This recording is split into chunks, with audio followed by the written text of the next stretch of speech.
নমস্কার বন্ধুরা। প্রায় প্রত্যেক দিন সকালে ঘুম থেকে উঠে খালি পেটে কাঁচা ছোলা খেয়ে শুরু হয় আমার দিন। তারপর দাদার ছেলেকে একটু বই পড়াই।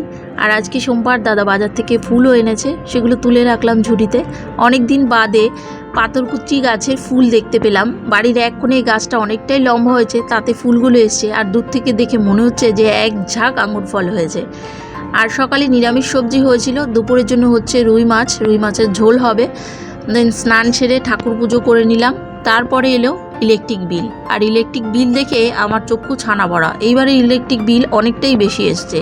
সন্ধেবেলায় গেছিলাম বৌদিভাই আর আমি দুটো বেড কাভার কিনতে, তো এই দুটো বেড কাভারও কিনেছিলাম। বেড কাভারের দোকানে আবার পর্দার কাপড়ের সুন্দর সুন্দর কালেকশন ছিল, কিন্তু এখন তো ওই রেডিমেড পর্দা কিনেই লাগানো হয়। মার জন্য দুটো নাইটিও কিনেছিলাম। প্রতিটা নাইটির কালার আর ছাপা এত সুন্দর ছিল, মনে হচ্ছিল সব কটাই কিনে নিই। দুটো নাইটি কিনে নিয়ে সোজা বাড়ি চলে এলাম। দেখা হচ্ছে কাল।